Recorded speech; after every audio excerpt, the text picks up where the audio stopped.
अस्सलामुअलैकुम dear students आज हमने class 9th math review exercise 5 का क्वेश्चन नंबर 5 हमने सॉल्व करना है। ठीक है, इसमें भी सेम हमने वही स्टेप्स फॉलो करने हैं जो हमने पीछे फॉलो किए हुए थे।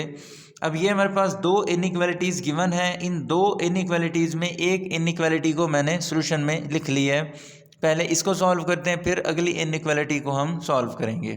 ठीक है, अब ऐसा करते हैं, इसमें लिखा हुआ है x plus 3y greater than is equal to 3। अब इसकी हमने एसोसिएटेड इक्वेशन फाइंड करनी है। अब हेडिंग क्या देनी है हमने?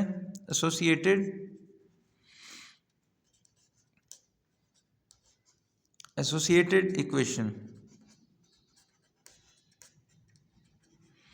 अब इसकी एसोसिएटेड इक्वेशन क्या बन जाएगी? इसको हमने इसकी इनइक्वालिटी को ख़त्म करना है। x plus 3y is equal to 3। अब ये इसकी एसोसिएटेड इक्वेशन बन गई। अब हमने इसका x इंटरसेप्ट और y इंटरसेप्ट फाइंड आउट करना है। अब यहाँ पर लिखेंगे फॉर x इंटरसेप्ट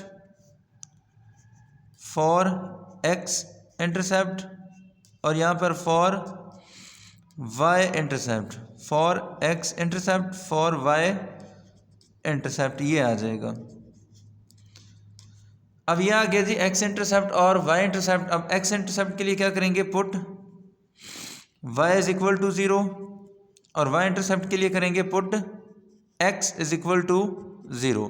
अब यहाँ पर y अगर हम 0 पुट कर दें, ये क्या आ जाएगा? x plus 3 into 0 is equal to 3। x plus 0, 3 0 is equal to 3। x किसके इक्वल आ जाएगा? 3 के। ठीक हो गया। अब हमारा x किसके इक्वल है? 3 के। अब इसको अगर हम ऑर्डर पेयर की फॉर्म में लिखें तो इसका ऑर्डर पेयर क्या बन जाएगा? पहले वैल्यू हमेशा x की लिखी जाती है और बाद में वैल्यू हमेशा y की, तो 3, 0। अब इसकी अगर बात करें, अगर x में यहाँ पर 0 पुट कर दूँ, यह आ जाएगा 0 plus 3y is equal to 3। 3y is equal to 3y is equal to, अब ये 3 है, ये यहाँ पर मल्टीप्लाई हो रहा है, इधर आकर डिवाइड हो जाएगा। 3 से 3 कैंसिल, y क्या आ जाएगा? 1। इसको क्या लिखेंगे? 0,1। अब हमने इसका फाइंड करना है टेस्ट पॉइंट ओरिजिन। इसका टेस्ट पॉइंट फाइंड करते हैं। Test point origin. अब टेस्ट पॉइंट ओरिजिन क्या आ जाएगा? इसमें इसको सबसे पहले लिख लेते हैं x प्लस 3y। इसको हमने लिख लिया, x plus 3y greater than is equal to 3। Greater than is equal to 3, x की जगह भी 0 और 3 लिखकर y की जगह भी 0 greater than is equal to 3। 0 plus 0 greater than is equal to 3। अब 0 जो है वो 3 से ग्रेटर नहीं हो सकता, इसलिए ये हमारा क्या होगा? फॉल्स। अब यहाँ पर लिख लेते हैं फॉल्स। अगर ये फॉल्स है तो इसकी डायरेक्शन क्या होगी? Away from origin. इसकी डायरेक्शन होगी अवे फ्रॉम ओरिजिन। अब एक इनइक्वालिटी हमने सॉल्व की, अब दूसरी इनइक्वालिटी सॉल्व करते हैं। ये हमारे पास है दूसरी इनइक्वालिटी। इस इनइक्वालिटी को सॉल्व करने के लिए भी हमने वही सेम स्टेप्स जो हैं वो रिवाइज करने हैं, रिपीट करने हैं। अब ये क्या है? Associated equation.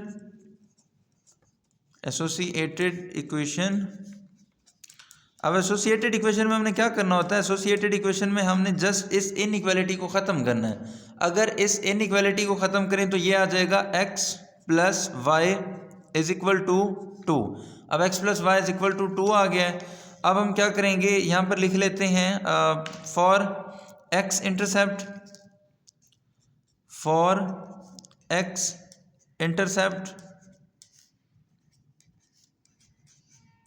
और यहाँ पर लिखेंगे फॉर y इंटरसेप्ट।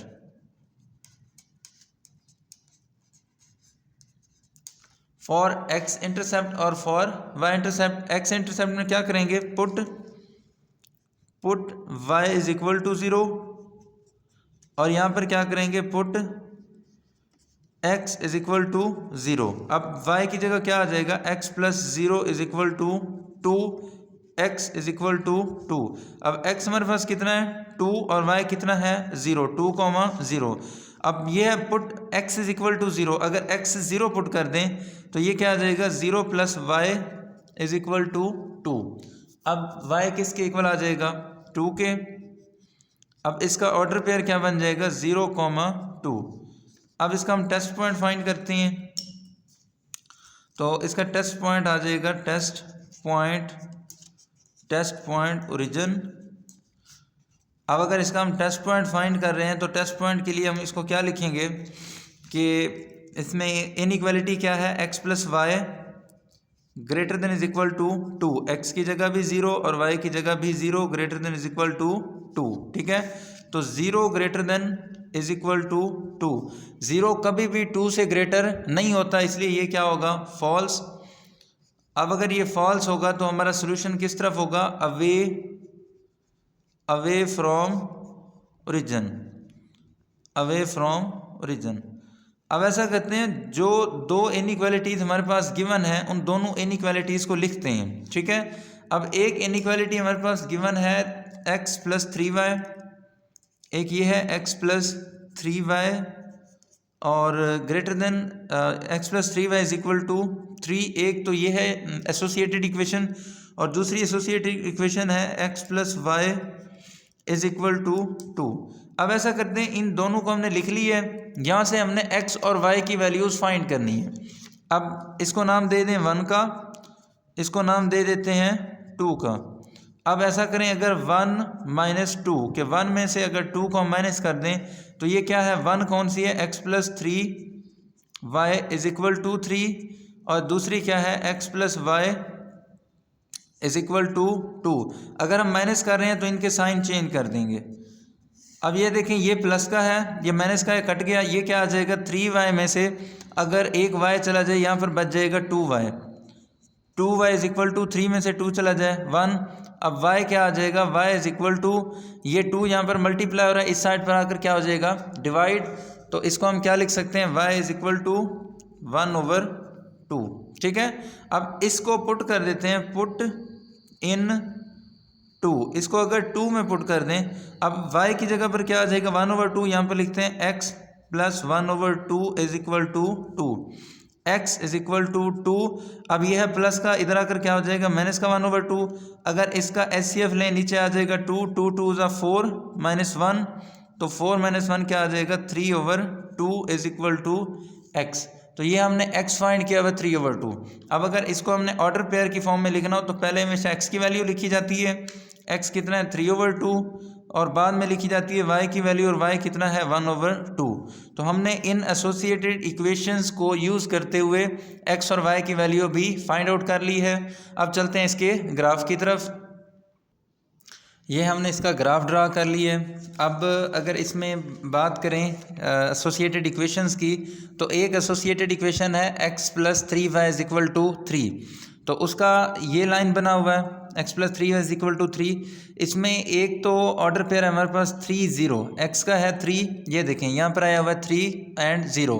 उसके बाद y पे क्या है 0 1, तो 0 1 है, ये हमने इस पॉइंट को इस पॉइंट के साथ रूलर की मदद से मिला दिया है। अब अगर हम इसकी बात करें, ये x plus Y is equal to 2, तो उसका ये ग्राफ, ये लाइन बनी हुई है x plus Y is equal to 2। इसमें एक है 2 0, एक है 0 2, तो हमने इन दोनों को भी आपस में मिला दिया। अब दोनों की अगर हम डायरेक्शन की बात करें तो दोनों की डायरेक्शन है अवे फ्रॉम ओरिजिन। अब ओरिजिन ये वाला है, ये पॉइंट है ओरिजिन।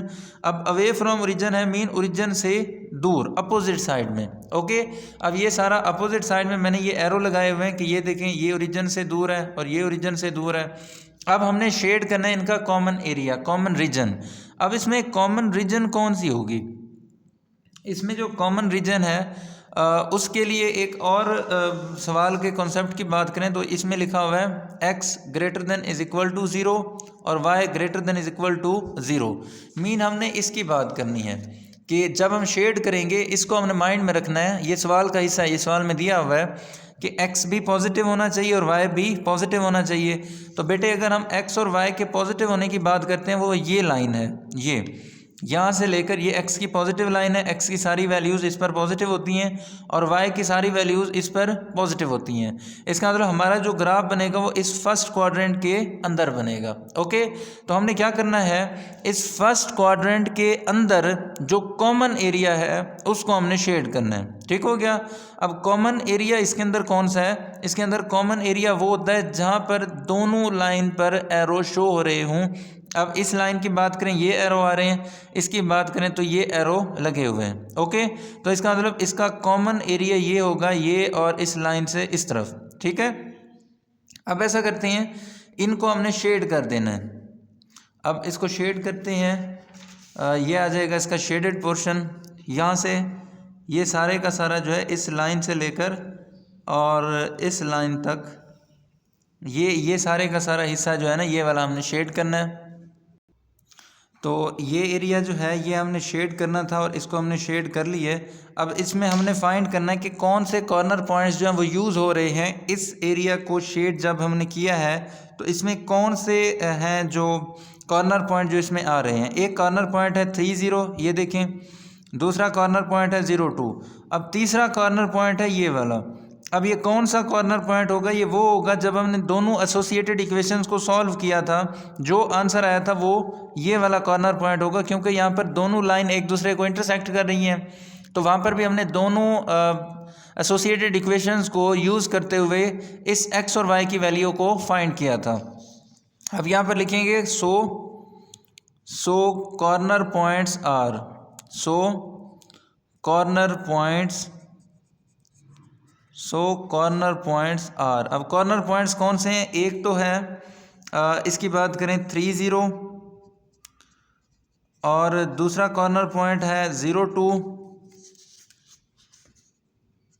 और तीसरा कॉर्नर पॉइंट है 3/2, 1/2। ये तीन हमारे पास कॉर्नर पॉइंट्स हैं। अब इन तीनों कॉर्नर पॉइंट्स को यूज़ करते हुए हमने टेबल बनाना है। ठीक हो गया, ये हमारे पास है टेबल। इसमें देखें कॉर्नर पॉइंट्स मैंने लिखे हुए हैं और यहाँ पर लिखा हुआ है f(x, y) = 3x + 5y। अब पहला कॉर्नर पॉइंट हमारे पास क्या है, पहला कॉर्नर पॉइंट है 3,0। इसको हमने फाइंड आउट करना है। अगर x की जगह पुट कर दें 3 और y की जगह पुट कर दें 0 इसमें, तो ये क्या आ जाएगा, 3 × x की जगह 3 और y की जगह क्या आ जाएगा 0। तो ये बन जाएगा 3 3 ज़ा 9 और +5 0 ज़ा 0 = 9। ओके, तो ये हमारे पास आ गया। पहले कॉर्नर पॉइंट को सॉल्व करने से इसका आंसर आया है। उसके बाद दूसरा कॉर्नर पॉइंट है 0,2। तो दूसरे कॉर्नर पॉइंट को सॉल्व करते हैं 0 और 2 वाले को। अब अगर इसकी बात करें तो f(x) की जगह 0 और y की जगह 2, तो यह आ जाएगा 3 × 0 + 5 × 2। तो इसको लिखेंगे 3 0 ज़ा 0 + 5 2 ज़ा 10 = आंसर यहाँ पर क्या आ गया 10। अब ऐसा करते हैं, इसके बाद जो नेक्स्ट है कॉर्नर पॉइंट उसको सॉल्व करते हैं। नेक्स्ट हमारे पास है 3/2, 1/2। अब f(3/2, 1/2), तो यहाँ पर क्या लिखेंगे x की जगह हमने पुट करना है 3 × x की जगह 3/2 और यहाँ पर +5 और इस y की जगह क्या आ जाएगा 1/2। ठीक है, ये देखें पहली वैल्यू हमेशा x की होती है और दूसरी वैल्यू हमेशा y की होती है। तो x और y की वैल्यूज़ हमने यहाँ पर पुट की हैं। ठीक हो गया। अब ये आ जाएगा = 3 3 ज़ा 9/2 + 5 1 ज़ा 5/2। नीचे क्या आ जाएगा, नीचे आ जाएगा 2, ऊपर क्या बच गया 9 + 5, 9 + 5 हो जाएगा 14, 2 1 ज़ा 2, 2 7 ज़ा 14। आंसर यहाँ पर क्या आ गया, आंसर आया है 7। ओके, तो ये हमारा टेबल जो है वो कंप्लीट हो गया। इस टेबल को क्लोज कर देते हैं। अब ये फाइनल टेबल भी हमने फाइंड कर लिया। अब देखते हैं कि सवाल में उसने हमसे पूछा क्या था। सवाल में उसने पूछा था फाइंड द मिनिमम वैल्यू। इसमें मिनिमम वैल्यू कौन सी है वो आपने फाइंड करनी है। ठीक है, अब आ जाते हैं अपने टेबल की तरफ। टेबल में अगर देखें तो कॉर्नर पॉइंट्स को यूज़ करते हुए एक हमने 9 फाइंड किया हुआ है, एक 10 फाइंड किया हुआ है और एक है 7। अब 9 10 और 7 में सबसे मिनिमम वैल्यू कौन सी होगी 7। तो हमने यहाँ पर लिख लेना है hence minimum, so minimum at corner point. So minimum at corner point, किस कॉर्नर पॉइंट पर मिनिमम है, so minimum at corner point अब ये जो हमें हासिल हुआ है किस कॉर्नर पॉइंट से हुआ है, इससे। तो यहाँ पर क्या लिखेंगे, कॉर्नर पॉइंट 3/2, 1/2। तो ये था हमारा क्वेश्चन नंबर 5 रिव्यू एक्सरसाइज 5 का। इंशाल्लाह फिर मिलते हैं एक नई वीडियो के साथ। तब तक के लिए अल्लाह हाफिज़।